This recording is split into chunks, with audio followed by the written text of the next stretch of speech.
मयि सर्वाणि स च खाली आघात, सर्वाणि कर्माणि क च खाली आघात, संन्यस्य स च खाली आघात, संन्य य च खाली आघात, संन्यस्याध्यात्मचेतसा, निराशीर निर्ममो नि च खाली आघात, भूत्वा युध्यस्व यु च खाली आघात, ध्य च खाली आघात, युध्यस्व विगतज्वरः त च खाली आघात.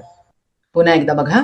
मयि सर्वाणि स च खाली आघात, कर्माणि क च खाली आघात, संन्यस्याध्यात्मचेतसा मध्ये स च खाली आघात आणि संन्य च्या खाली आघात, निराशीर निर्ममो नि च्या खाली आघात, भूत्वा युध्यस्व यु च्या खाली आघात, ध्य च्या खाली आघात, विगतज्वरः त च्या खाली आघात. श्लोक बघा.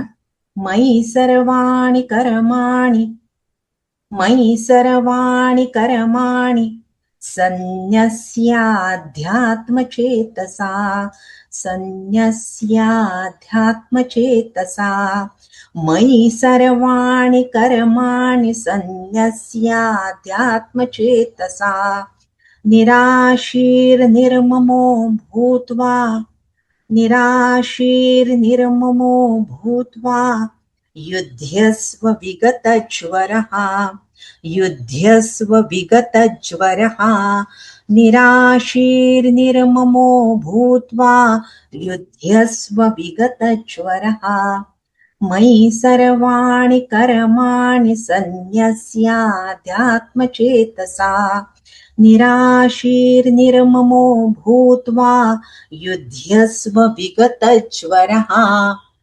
गीताई बघा. मज अध्यात्म वृत्तीने सर्व कर्मे समर्पुनी, फलाशा ममता सर्व सोडुनी झुंज तू सुखे.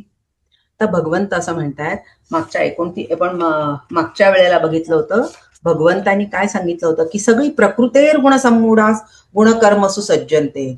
प्रकृतीच्या गुणांनी मोहित झालेले काय होतात माणसं जे असतात ती गुण आणि कर्मामध्ये आसक्त होतात. आणि अशी जी माणसं आहेत त्या अज्ञानी मतिमंद पुरुषांचा ज्ञानी माणसांनी बुद्धिभेद करू नये. जी कर्मामध्ये आसक्त होतात, कशाने आसक्त, मला हे हवं मला ते हवं ही वृत्ती ज्यांची आहे ते सगळे अज्ञानी आहेत. मग त्यांचा बुद्धिभेद ज्ञानी पुरुषांनी करू नये. मग आता ज्ञानी पुरुषांनी कर्म कशी करावी हे आता इथे भगवंत सांगतात की मयि सर्वाणि कर्माणि संन्यस्याध्यात्मचेतसा, म्हणजे अध्यात्मचेतसा, अध्यात्म म्हणजे आत्मनिष्ठ होऊन किंवा अध्यात्मनिष्ठ होऊन, कोणत्याही अर्थाने घ्या, अशा प्रकारे अध्यात्मनिष्ठ चित्तानी काय करावं, सर्वाणी कर्माणी मयि संन्यस्य, माझ्या ठिकाणी सर्व कर्म अर्पण करून, निराशीही निर्मम भूत्वा विगतज्वरः युध्यस्व, आशा रहित होऊन, निर्मम म्हणजे ममत्व रहित होऊन, आणि विगतज्वराः म्हणजे संताप रहित होऊन निश्चिंत मनाने काय कर तू, युध्यस्व. अर्जुनाला सांगितलंय ना भगवंतानी, युध्यस्व म्हणजे युद्ध कर. अशा चित्ताने ते युद्ध, तुझं कर्म काय आहे तर युद्ध करण्याचं कर्म आहे म्हणून युध्यस्व म्हटलेलं आहे. की अशा प्रकारे इथे भगवंत काय सांगतात की कर्मयोगाचं आचरण कसं केलं पाहिजे. त्या कर्मयोगाचं आचरण करताना त्या ज्ञानी माणसाची किंवा त्या व्यक्तीची चित्ताची अंतःकरणाची ठेवण कशी असली पाहिजे हे महत्वाच्या गोष्टी इथे सांगितले. खरं सांगायचं तर कर्मयोगाचं आचरण कसं करावं हे दुसऱ्या अध्यायात सुद्धा भगवंतांनी सांगितलेलं आहे. दुसऱ्या अध्यायातला मला वाटतं 45वा श्लोक आहे बघा. त्याच्यामध्ये भगवंत असं म्हणतात, त्रैगुण्य विषया वेदा निस्त्रैगुण्यो भवार्जुन, निर्द्वंद्वो नित्य सत्वस्थो निर्योगक्षेम आत्मवान. अर्जुना कर्म कसं करायचं तेव्हा जे सांगितलं तेच खरं सांगितलं तर तेच पुन्हा वेगळ्या शब्दामध्ये भगवंत इथे सांगतात की तू कर्म करताना काय 5 लक्षणं जी सांगितलेत ना ती अशी आहेत की तू तिथं काय सांगितलं होतं की निर्द्वंद्व नित्य सत्वस्थ निर्योग क्षेम आत्मवान, आत्मवान हो. इथं काय म्हटलंय, तू अध्यात्म चेतस हो, म्हणजे अध्यात्मनिष्ठ राहून कर्म कर. तिथं काय सांगितलं, निर्योग क्षेम आत्मवान. आता निर्योगक्षेम हो म्हटलंय, आता इथं काय म्हणतात भगवंत, सर्व कर्माणी मयी संन्यास, सगळी कर्मा मला अर्पण कर, म्हणजेच निर्योगक्षेम हो. किंवा इथं काय म्हटलं, निराशी ही आशा रहित हो, तिथं म्हटलंय निर्द्वंद्व, द्वंद्व रहित हो. किंवा इथं असं म्हटलंय की तू निर्मम हो, ममत्व बुद्धी सोडून शुद्ध चित्ताने कर्म कर, आणि तिथं म्हटलंय नित्य सत्वस्थ हो. म्हणजे अशा प्रकारे, आणि पुढं काय म्हटलं, विगत ज्वर हा युद्धस्व, म्हणजे तू शुद्ध अंतकरण संताप रहित होऊन निश्चिंत मनाने काय कर, तर युद्ध कर. आणि तिथं म्हटलंय निस्त्रैगुण्यो भवार्जुन, म्हणजे वेगळ्या शब्दामध्ये भगवंत पुन्हा इथं त्याला कर्म कसं करायचं त्याची महत्वाची लक्षणं पुन्हा इथं एकदा सांगतात, की जणू काही सगळा कर्मयोगच या श्लोकात सांगितलंय. कर्म कशी करायची, आशा रहित होऊन, ममत्व रहित होऊन सगळी कर्म भगवंताला अर्पण करायची, आणि चित्त कसं पाहिजे, तर अध्यात्मनिष्ठ अशा चित्तानी तू तुझ्या वाट्याला आलेलं कर्म कर. आता मयी सर्वाणी सर्वाणी कर्माणी संन्यस्य, याचाच अर्थ काय. आता संन्यस्य म्हणजे काय, संन्यस्त वृत्तीने कर्म कर म्हणजेच काय, तर शब्दाची फोड कशी माहितीये ना, संन्यास म्हणजे सम्यक नि आस, सम्यक म्हणजे संपूर्ण सगळी, आणि आस म्हणजे काय, आस म्हणजे आसक्ती. आता ही आसक्ती काय करणं, मी आस सोडणं, सर्व प्रकारची आसक्ती सोडून दे. कशातली, कर्मामध्ये जी आहे ती सोडून देणं, त्याचा त्याग करणं. म्हणजेच कसा त्याग करायचा, तर ती सगळी कर्म भगवंताला अर्पण कर, प्रत्येक कर्म भगवंताचं म्हणून कर. त्यामुळे काय होईल, त्यामुळे तुला कर्माचा अहंकार निर्माण होणार नाही. मी कर्म केलं, मी करतो म्हटलं की काय होतं, तो अहंकार वाढतो, म्हणजेच काय, कर्तृत्व भाव वाढतो. पण भगवंत माझ्याकडून करवून घेतो म्हटल्यावर काय होतं, की आपोआपच तुमच्यामध्ये नम्रपणा येतो. भगवंताकडे कर्तृत्व भगवंताचं आहे, माझं नाही, हा भाव तिथे येतो. म्हणजे मग एकदा भगवंताचं कर्तृत्व म्हटल्यानंतर फळाची आसक्ती ती सुद्धा राहत नाही. म्हणजे जे जे काही फळ मिळणार आहे त्या कर्माने ते भगवंत कृष्णार्पणमस्तु अशा प्रकारे ते कर्म केलं जातं. म्हणजे मयी सर्वाणी कर्माणी संन्यस्य, सगळी कर्म अशा प्रकारे भगवंताची समजून कर, भगवंताला अर्पण कर. यांनी काय होईल, एक तर तुझ्यामध्ये नम्रता येईल, अहंकार बाजूला पडेल. इदम न मम असं म्हटल्यानंतर काय होतं, आपला अहंकार बाजूला पडतो. दुसरं म्हणजे हळूहळू प्रत्येक कर्म भगवंताला अर्पण करून करून करून आपोआप भगवंताचं प्रेम लागतं, तुमच्यामध्ये ती भक्ती निर्माण व्हायला लागते. एकदा करता मी म्हटलं की काय, मी म्हटलं की जडत्व आहे, आणि भगवंत म्हटल्यानंतर काय, चैतन्य आहे, सगळं कर्म चैतन्याला समर्पित, हा भाव तिथे आहे. म्हणून मयी सर्वाणी कर्माणी संन्यस्य. आणि कसं, अध्यात्म चेतसा, अध्यात्म म्हणजेच काय, आत्म्याच्या आश्रयाने, अशा प्रकारे म्हणजेच अध्यात्म, आत्म्याच्या आश्रयाने करणं म्हणजेच अध्यात्म. किंबहुना 8व्या अध्यायामध्ये अर्जुन भगवंताला प्रश्न विचारतो, किं तद ब्रह्म किम अध्यात्म किं कर्म पुरुषोत्तम. मग किं कर्म किम अध्यात्म किम म्हणजे काय, अध्यात्म म्हणजे काय, असा प्रश्न अर्जुनाने तिथं विचारलेला आहे. आणि त्याला भगवंताने काय उत्तर दिलंय, स्वभावोध्यात्म उच्यते, स्वभाव अध्यात्म उच्यते. म्हणजे काय, की चित्ताने स्वभावात राहणं याला म्हणतात अध्यात्म, याला म्हणतात आत्मभाव. आत्मभावामध्ये राहणं, स्वभाव, स्वतःच्या भावात म्हणजेच आत्मभावात राहणे, याला म्हणायचं की अध्यात्म चेतसा. चित्त तिथं ठेवायचं, आत्मभावात ठेवायचे. मग आता ही सगळी प्रक्रिया जी आहे ती अष्टांग योग साधनेमध्ये एक सांगितली, किंवा ध्यान मार्गामध्ये बघा असं सांगितलं जातं. म्हणजे काय करावं, अध्यात्म चित्त सावा, आत्म्याच्या ठिकाणी चित्त ठेवा. म्हणजे काय करा, तर आधी काय करा, तर मुळामध्ये आसनामध्ये बसा, शांतपणे, ज्या कुठल्या तुम्हाला जे सुलभ आसन असेल त्यात बसा, डोळे मिटा. मग काय करा, संपूर्ण लक्ष त्या मस्तकाच्या ठिकाणी किंवा 2 डोळ्यांच्या मध्ये केंद्रित करा, आणि मग हळूहळू तोंडाने ओंकाराचा जप करत राहा. आणि ओंकाराचा जप करता करता करता मग हळूहळू चित्त एकाग्र करा त्या ठिकाणी. आणि अशा प्रकारे हळूहळू मग काय होतं, योग्य प्रकारे ते चित्त एकदा स्थिर झालं की त्या स्वची जाणीव व्हायला लागते. आणि ती स्वची जाणीव तुमच्या संपूर्ण चित्ताला व्यापून टाकली जाते. याला म्हणायचं अध्यात्मचेत. ही प्रक्रिया खूप अवघड आहे. त्यामुळे मग आपण अध्यात्मचेतस सामान्य माणसाला समजेल असं काय आहे ते विनोबांनी सांगितलं. अध्यात्मचेतस म्हणजेच काय, आध्यात्मिक वृत्ती. मग आध्यात्मिक वृत्तीची व्याख्या काय आहे?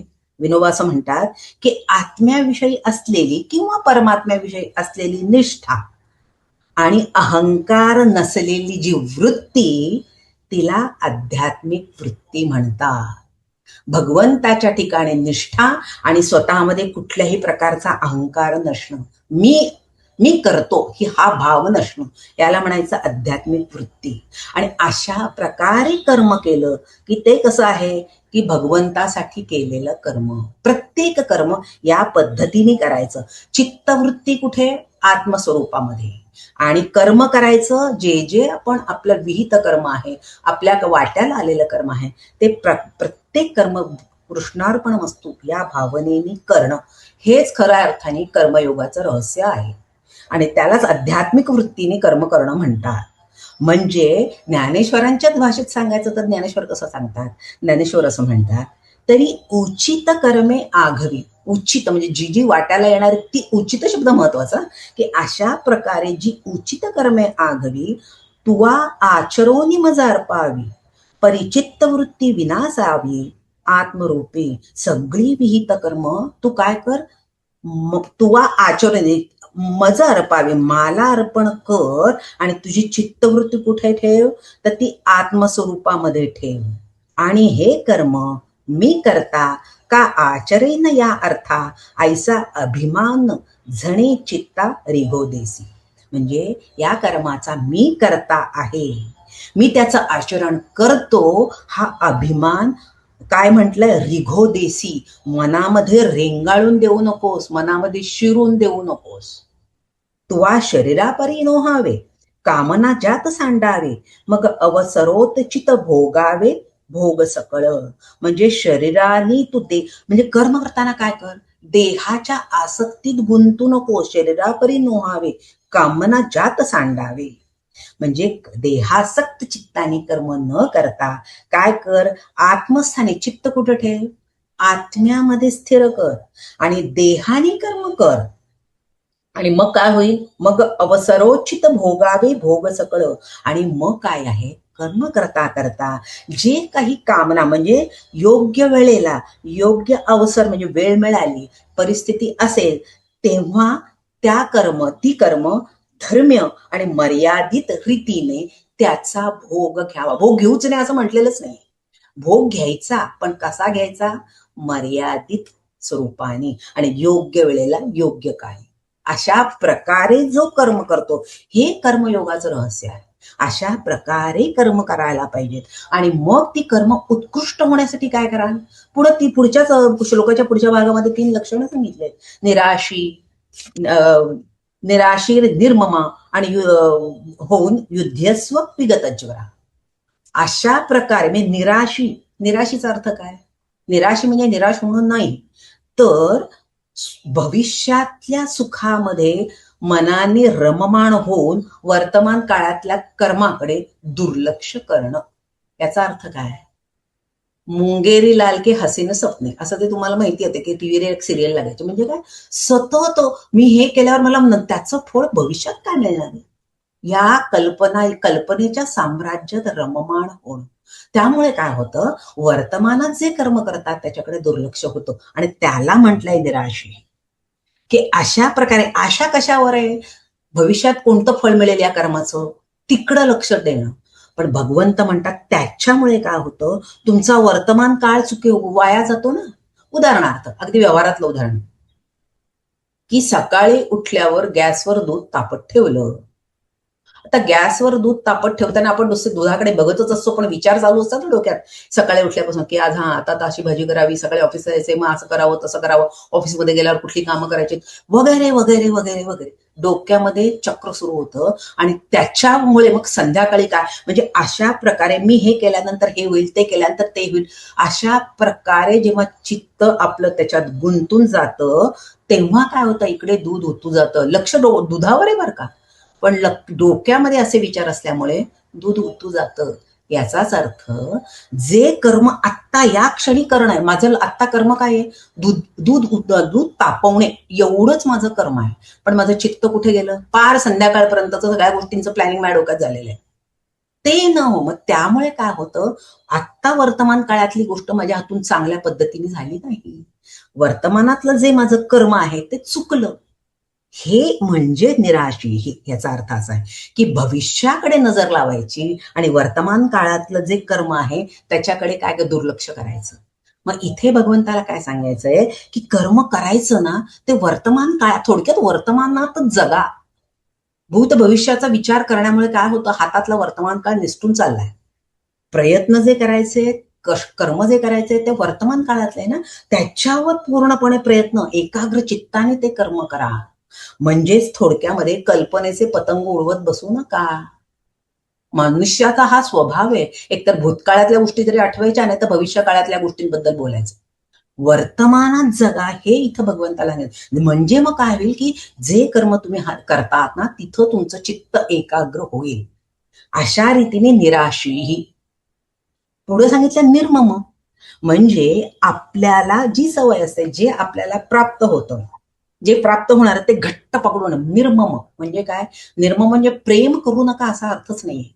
इथं असं म्हटलं की जी गोष्टी आसक्तीला घट्ट पडतं.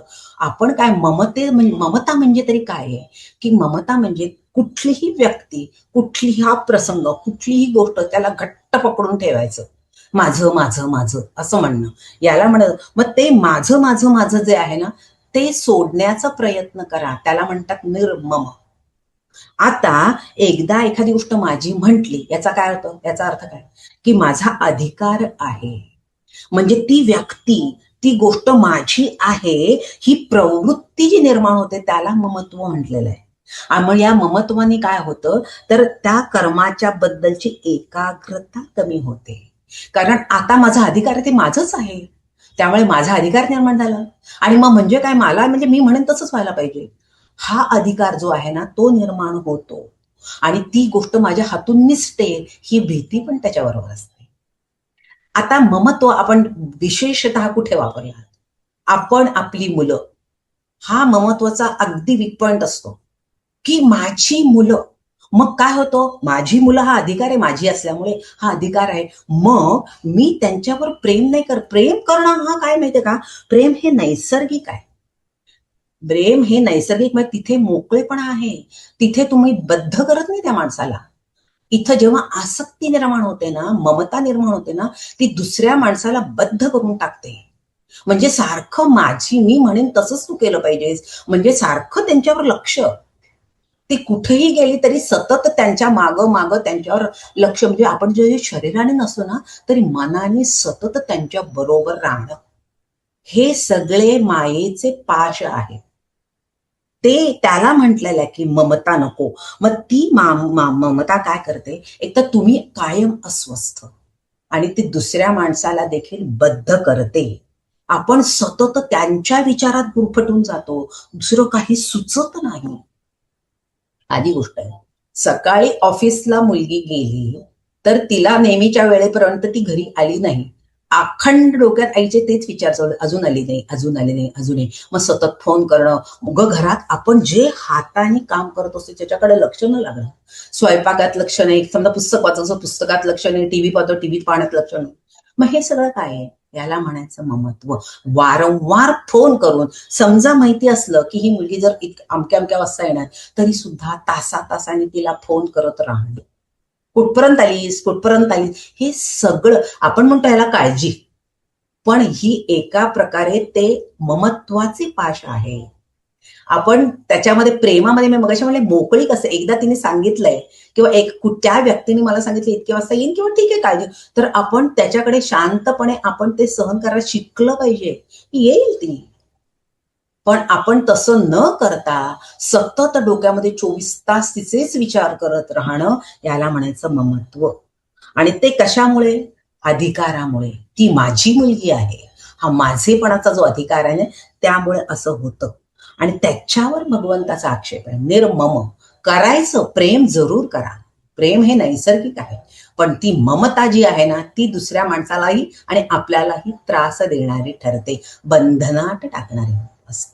तर आता मग निर्मम कसं राहायचं?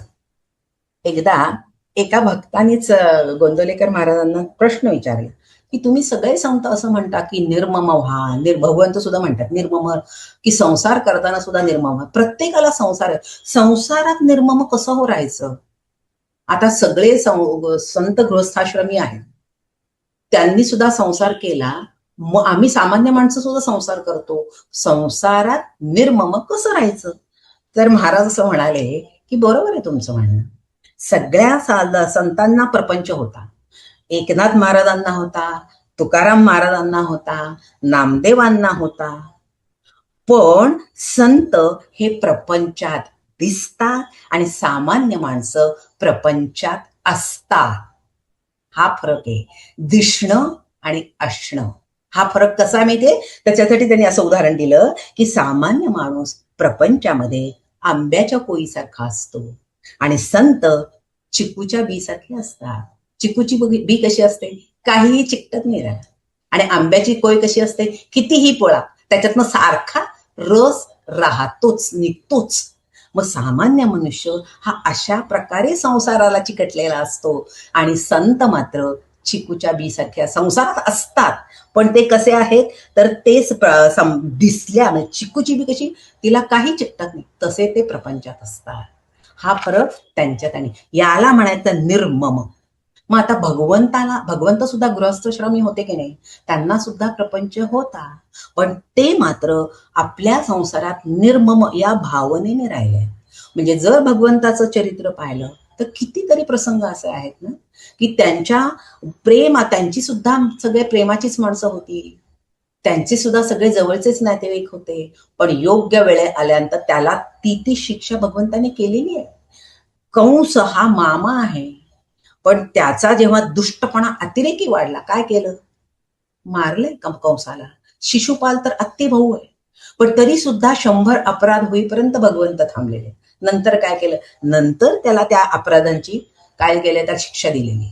म्हणजे प्रत्येक वेळेला भगवंत संसारामध्ये निर्मम भावेने राहिलेले आहेत, की अशा प्रकारे अगदी जेव्हा भगवंताकडे कौरव पांडवांचं युद्ध होणार ठरलं फायनल, की आता युद्ध होणार, त्यावेळेला अर्जुनही भगवंताकडे गेला आणि दुर्योधन पण भगवंताकडे गेला. आणि दुर्योधनाने काय मागितली? नारायणी सेना मागितली. भगवंतानी अगदी सहजतेने देऊन टाकली, निर्मम संपूर्ण सेना त्याला देऊन टाकलेली. मग आता हेच भगवंत जेव्हा त्यांच्या कुळामध्ये यादवी माजली, सगळे यादव मातले आणि एकमेकाला मारून मेले, भगवंत कसे त्यावेळेला? निर्मम भावनेने. तिथे कुठेही भगवंताने इंटरफिअरन्स केलाय का? नाही केले. निर्मम भावनेने राहणं म्हणजे काय? तर अशा प्रकारे भगवंत निर्मम होते. पुढे सांगितलं विगत ज्वरा. विगत ज्वरा म्हणजे विगतः ज्वरः शोकः यस्मात् सः इति विगत ज्वरा. म्हणजे ज्याच्यामधून संताप किंवा शोक नाहीसा झालेला आहे असा पुरुष म्हणजे विगत ज्वरा. आता संताप म्हणजे कसं आहे की माणसामध्ये जे विकार, संताप शोक नाहीसा होणे याचा अर्थच काय? विकार नाहीसा होणार. जेव्हा कसा, आता ज्वर म्हणजे काय? ज्वर म्हणजे ताप. जेव्हा माणसाला ताप येतो तेव्हा तापामध्ये मनुष्य योग्य प्रकारे विचार करू शकत नाही. तसा हा विकारांचा ताप जेव्हा माणसाचं अंतःकरण व्यापून टाकतं तेव्हा तो योग्य प्रकारे कर्म करू शकत नाही. मग भगवंताचं म्हणणं इथं अर्जुनाला तेच आहे की आता युद्धासारखं कर्म करायला तू उभं राहिला आहेस, पण मग त्यावेळेला तुझं मन जर सुडाच्या भावनेने पेटलेलं असेल तर तुझ्याकडून युद्धाचं कर्म नीट होणार नाही. का सोडायच्या भावने? कारण ते मुळात विचार आहेत ना संस्की बघा, ह्या कौरवांनी आम्हाला किती छळलं, त्यांच्यामुळे आम्हाला किती वनवास झाला, यातना सहन करायला लागल्या, अगदी सगळ्या किती प्रकारची संकट आमच्या आयुष्यात आली. आता मग त्यांचा आम्ही सूडच घेतो, आता आलेच आहेत युद्धाला, बघतोच त्यांच्याकडे. या भावनेने जर तू युद्ध करायला उभा राहिलास तर भगवंत त्याला म्हणतात तुझं युद्धाचं जे कर्म आहे त्याच्यामध्ये एकाग्रता होणार नाही. का? कारण हे सगळे विचार मनात आहेत ना. सूडाने त्यांचा सूड घ्यायचा, त्यांना मारून टाकायचा, पार अगदी त्यांचं निर्वंश करून टाकायचा. अशा भावनेने जर तू पेटलास तर तुझं एकाग्रतेने युद्ध करण्याकडे लक्ष राहणार नाही. मग इथं कसं आहे, म्हणून तू विगत ज्वरहा हो. कुठल्याही प्रकारचा काम, क्रोध, शोक या भावना तुझ्या मनामध्ये येता कामा नयेत. तू स्थिर चित्त हो. म्हणजे तुझं जे कर्म आहे त्यावेळेला तू अत्यंत स्थिर भावनेने कर्म केलं पाहिजेस, हे भगवंताला सांगायचंय. आता अर्जुनाचं कर्म युद्धाचं आहे म्हणून युद्धस्व म्हटलंय, युद्धस्व विगत ज्वरहा. म्हणजे अशा प्रकारे तू युद्धाचं जे कर्म तुझ्याकडे आलं आहे तर तू अशा प्रकारे कसा सगळ्या प्रकारच्या गोष्टी म्हणजे विकार टाकून ते कर्म कर. आता ज्ञानेश्वरांनी याच्यावर इतकं सुंदर विवेचन केलंय.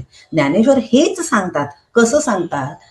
आता कोदंड घेऊन हाती आरूढ पा ये रथी देई आलिंगन वीरवृत्ती समाधाने. म्हणजे तू काय कर, कोदंड म्हणजे आता धनुष्य आरूढ पा ये रथी, हातात तू धनुष्य घेऊन रथावर आरूढ हो. आता आरूढ हो का म्हटलंय? पहिल्या अध्यायात काय केलं त्यांनी? धनुष्य बाण टाकून दिलं आणि खाली उतरलं ना रथातून. त्या गोष्टीला उद्देशून ज्ञानेश्वर असं म्हणतात की रथावर आरूढ हो आणि काय कर, देई आलिंगन वीरवृत्ती समाधानाने. म्हणजे आनंदाने वीरवृत्तीचा अंगीकार कर. जी वीरवृत्ती त्याला सोडून गेली होती, पहिल्या अध्यायाच्या वेळी बघितलंय, त्याने वीरवृत्तीचा त्याग करला होता आणि हातपाय गळून बसला होता तो. म्हणून असं म्हटलंय आलिंगन वीरवृत्ती. अशा प्रकारे वीरवृत्तीचा अंगीकार कर आणि जगी कीर्ती रुढवी, स्वधर्माचा मानू वाढवी, या भारापासून सोडवी मेदिनी हे. म्हणजे या जगात तू कीर्ती वाढव, कुणाची? तुझ्या कुळाची कीर्ती वाढव आणि आपल्या धर्माचा मान वाढव आणि या पृथ्वीला या दुष्टांच्या ओझ्यापासून सोडव. दुष्टपणाचं भार या पृथ्वीला झाला आहे, तो भार नाहीसा कर. आता पार्था निशंकू होऊन या संग्रामात चित्त देई, एथ हे वाचून काही बोलू नये. म्हणजे आता अर्जुना तू काही करू नको, संशय टाकून दे आणि या संग्रामात चित्त दे. म्हणजे पूर्णपणे या युद्धावर तुझं लक्ष एकाग्र कर. एथ हे वाचून काही बोलू नये, म्हणजे दुसरं काही बोलूच नकोस. आता तुझं सगळं लक्ष या युद्धावर एकाग्र कर. म्हणजे पहिल्या अध्यायामध्ये बघा, त्याच्या मनामध्ये करुणा दाटली, त्याच्या मनामध्ये मोह निर्माण झाला आणि मग संभ्रम निर्माण झाला. आणि म्हणून काय झालं, त्याच्या ज्ञानेश्वरांनी असं म्हटलंय बघा की अर्जुनाला 2 बायका ती वीरवृत्ती रागवून निघून गेली आणि का? करुणेला त्यांनी जवळ केलं म्हणून. आणि तोच धागा पसरून इथं ते असं म्हणतात की म्हणून तू काय कर, तर आलिंगन वीरवृत्ती. अशा प्रकारे तू आता वीरवृत्तीला आलिंगन दे, वीरवृत्ती अंगीकार. त्याच्यामुळेच तुमची कीर्ती वाढणार आहे. आणि कसलाही संशय मनात बाळगू नको आणि निसंशयपणे युद्धाकडे लक्ष दे. म्हणजे अशा प्रकारे कर्म. आता अर्जुनाचं कर्म युद्ध करणं होतं म्हणून, मग आपल्यासाठी काय? हेच आहे की जे कर्म तुम्ही हातात घेतलेलं आहे ते एकाग्र चित्ताने करा. सर्व क्षमतांचा वापर करून तुम्ही आपल्या वाटाला आलेलं कर्म करत राहा. हेच भगवंताला सांगायचं आहे.